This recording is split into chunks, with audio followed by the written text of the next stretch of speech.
পালিত হচ্ছে পবিত্র ঈদে মিলাদুন্নবী। মহানবী হজরত মুহাম্মদের জন্ম এবং ওফাতের পুণ্য স্মৃতিময় দিন। যথাযথ ধর্মীয় ভাব গাম্ভীর্যের মধ্য দিয়ে দিনটি পালন করছেন মুসল্লিরা। আয়োজন করা হয়েছে বর্ণাঢ্য জশ্নে জুলুস। সেই খবর জানাতে চট্টগ্রামের বিবিরহাট সুন্নিয়া মাদ্রাসা থেকে হোসাইন জিয়াদ, রাজধানীর সোহরাওয়ার্দী উদ্যান থেকে সহকর্মী সাজিদ আরাফাত এবং ফকিরাবুল থেকে যুক্ত হচ্ছেন সহকর্মী রাজু আহমেদ। প্রথমেই যাচ্ছি চট্টগ্রামে জিয়াদের কাছে।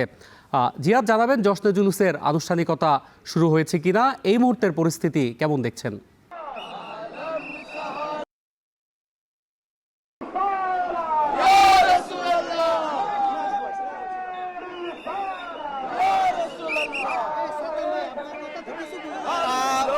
ধর্মীয় বাম গাম্ভীর্যের মধ্য দিয়ে চট্টগ্রামে পালিত হচ্ছে ঈদে মিলাদুন্নবী। সকাল থেকে আসলে চট্টগ্রামের যে প্রধান আকর্ষণ ঈদে মিলাদুন্নবীকে ঘিরে যে জশ্নে জুলুস, সেটি এরই মধ্যে শুরু হয়েছে চট্টগ্রামের যে বিবিরহাট সুন্নিয়া মাদ্রাসা, সেখান থেকে যার নেতৃত্ব দিচ্ছেন আল্লামা সাবের শাহ। আমরা দেখতে পাচ্ছি যে জুলুসটি একটু আগে, এখন থেকে 10 মিনিট আগে বিবিরহাট সুন্নিয়া মাদ্রাসা থেকে বের হয়েছে, যেটি নগরের বিবিরহাট, 16 শহর, জিসি, লালখান বাজার, টাইগার পাস হয়ে আবারও বিবিরহাট মাদ্রাসায় এসে দোয়া এবং মুনাজাতের মধ্য দিয়ে শেষ হবে। আমরা মূলত আজকের এই জশ্নে জুলুস, যেটি জশ্নে মানে আসলে আনন্দ, জুলুস মানে পদযাত্রা, বিশ্বনবীর এই আগমনী দিনকে ঘিরে আসলে নবী প্রেমী যে লাখো লাখো মানুষের আসলে ঢল নেমেছে চট্টগ্রামের রাজপথে। এই কাফেলা দীর্ঘ পথ পরিক্রম করবেন, যেখানে আমরা দেখছি শিশু থেকে বৃদ্ধ নানা বয়সী মানুষ এই কাফেলায় যোগ দিয়েছেন, যারা জিকির, হাম, নাচ সহ নবী বন্ধনার মধ্য দিয়ে এই দীর্ঘ পথ অতিক্রম করবেন। শুধু জনসমুদ্র নয়, পুরো নগরী, আশেপাশে আমরা দেখছি পুরো চট্টগ্রাম শহরকে আসলে সাজানো হয়েছে বর্ণিল আলোকসজ্জা, নানান রং বেরঙের পতাকা, ব্যানার, ফেস্টুন, প্লেকার্ড হাতে মুসল্লিরা, নবী প্রেমী মানুষ, সাধারণ মানুষ আজকের এই জুলুসে যোগ দিয়েছেন। যারা আয়োজক তারা যেটি বলছেন যে প্রায় 50 লাখ মানুষ আজকের এই জুলুসে অংশ নেবে, যারা শুধু চট্টগ্রাম নয়, চট্টগ্রামের যে আশেপাশে উপজেলাগুলো রয়েছে এবং কি সারা দেশ থেকে গত 2-3 দিন ধরে মানুষ এখানে এসে অবস্থান করছেন আজকের এই জুলুসটির জন্য।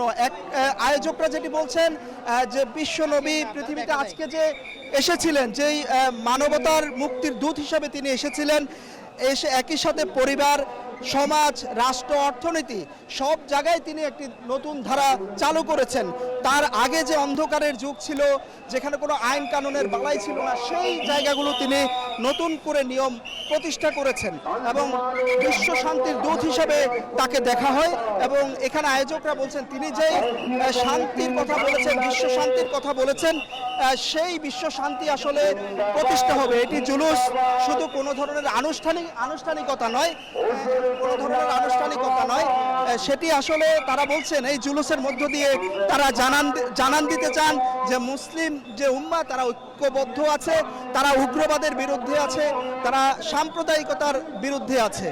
এই বিষয়টি তারা জানান দিতে চান এবং মুসলিম সমাজের যে সৌন্দর্য, সেটি ঐক্যবদ্ধ যে পদযাত্রা, তার মাধ্যমে তারা এটি জানাতে চান। শুধু আমরা দেখছি যে এই জনসমুদ্রকে ঘিরে এই ভীষণ গরম, তার মধ্যে কিন্তু আশেপাশের সড়কগুলোতে অসংখ্য মানুষ জড়ো হয়েছেন, যারা এই জুলুসের আশেপাশে শরবত, চকলেট, খেজুর, কলা সহ নানান খাদ্য পানীয় দিয়ে সহায়তা করছেন।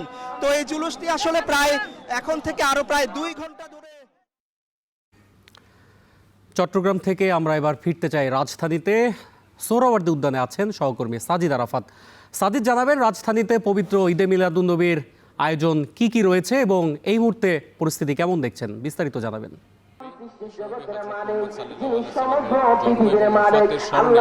সারা বিশ্বের যে মুসলিম উম্মাহ রয়েছে তারা কিন্তু এই দিনটিকে পালন করছেন এবং ব্যতিক্রম নয় বাংলাদেশও। আমরা দেখেছি বিভিন্ন ইসলামিক সংগঠনগুলো কিন্তু অনেক ধরনের আজকে উদ্যোগ নিয়েছে এবং আলোচনা সভা কিংবা মিলাদ মাহফিল, দোয়া, কোরআন তিলাওয়াতের যে বিষয়গুলো রয়েছে সেগুলো কিন্তু ধর্মীয় ভাবগাম্ভীর্যের মধ্যে দিয়ে কিন্তু তারা আয়োজন করেছেন আলেম ওলামারা। এবং আমরা দেখছি যে এই মুহূর্তে রয়েছি আমরা রমনা এলাকায়, অর্থাৎ সোহরাওয়ার্দী উদ্যানের যে পাশটা, এই পাশে এখানে একটি শান্তির সমাবেশ আয়োজন করা হয়েছে এবং কিছুক্ষণ পরেই এই 12 রবিউল আউয়াল উপলক্ষে, পবিত্র ঈদে মিলাদুন্নবী উপলক্ষে একটি বর্ণাঢ্য র্যালি, যেটিকে জশ্নে জুলুস বলা হয়, সেটি বের করার কথা রয়েছে। তবে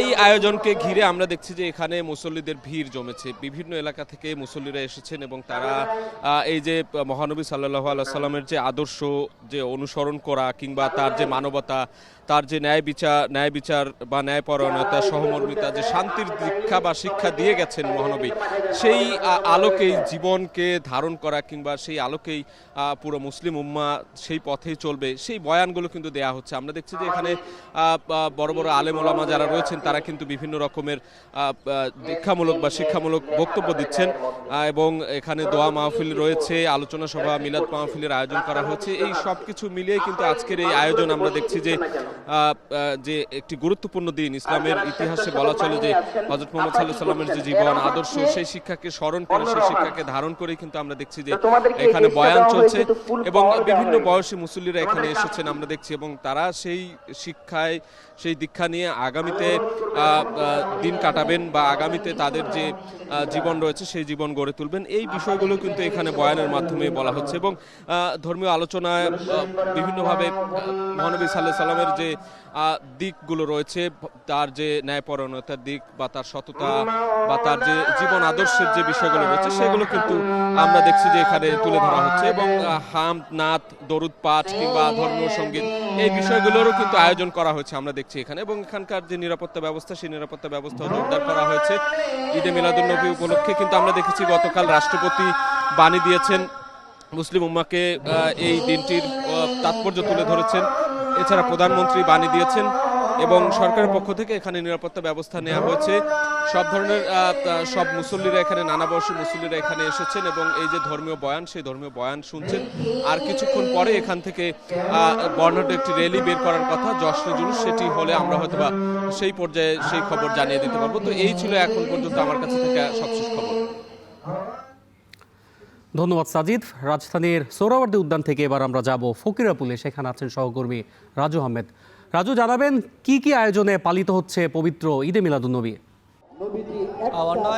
প্রথমে জানিয়ে রাখতে চাই, নবী হযরত মুহাম্মদ সাল্লাল্লাহু আলাইহি ওয়াসাল্লামের জন্মবার্ষিকীতে সকাল থেকে, অর্থাৎ ভোর থেকেই ফকিরাপুলের দেশের বিভিন্ন প্রান্ত থেকে ধর্মপ্রাণ যারা রয়েছেন তারা এসে জড়ো হতে থাকেন এবং সময় যত গড়াচ্ছে ততই কিন্তু এখানে মুসল্লির সংখ্যা বাড়ছে। সেই সঙ্গে এখানে নাতে রাসূল এবং দরুদ শরীফের মধ্য দিয়ে মহানবী হযরত সাল্লাল্লাহু আলাইহি ওয়াসাল্লামকে স্মরণ এবং আল্লাহ তাআলার শুকরিয়া আদায়ের যে প্রচেষ্টা, সেটি কিন্তু মুসল্লিদের মধ্যে ছিল। মুসল্লিদের সঙ্গে কথা বলছে, তারা যেমনটা বলছেন যে মহানবী হযরত মুহাম্মদ সাল্লাল্লাহু আলাইহি সাল্লামের জীবন আদর্শের মধ্যে তারা জীবন ধারণ করতে চান। একই সঙ্গে দেশে যেন কোনো ধরনের বিশৃঙ্খলা না থাকে, ন্যায়পরায়ণতার সঙ্গে মানুষ যেন তার জীবন পরিচালিত করে, অর্থাৎ নবীজির জীবন আদর্শ যেমন ছিল সেই আদর্শ মোতাবেক যেন মানুষ জীবন পরিচালিত করে, সেই ইচ্ছা কিন্তু এখানে মুসল্লিরা প্রকাশ করছেন। তারা যেমনটি বলছেন যে সময়ের সঙ্গে দেশে যেভাবে ব্যভিচার ছড়িয়ে পড়ছে, যেভাবে অন্যায় ছড়িয়ে পড়ছে, সেই অন্যায় যেন আসলে শেষ হয় এবং ইসলামের জীবনধারা যেভাবে জীবন পরিচালিত করতে বলেছেন নবীজি, সেইভাবে যেন জীবন পরিচালনা করে, সেই লক্ষ্যে যেন তারা এগিয়ে যেতে পারে, সেই প্রচেষ্টার জন্য মূলত আজকে তারা একত্রিত হয়েছেন। তারা যেমনটি বলছেন যে প্রিয় নবীর জন্মবার্ষিকী উপলক্ষে ঈদে মিলাদুন্নবীর যে আয়োজন, সেই আয়োজনে তারা একসাথে যেমন ঈদের আনন্দের মতো সব একীভূত হয়েছেন, সেই সঙ্গে পুরো বিশ্বের মুসলিম উম্মার জন্য তারা দোয়া করবেন বলে কিন্তু এখানে মুসল্লিরা জানিয়েছেন। অন্য একটু জানিয়ে রাখতে চাই যে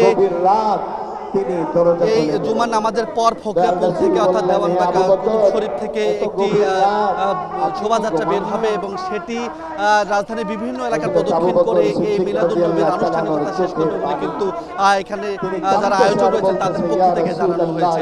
অন্যায় এই ছিল ফকিরাপুল থেকে আমার কাছে সর্বশেষ।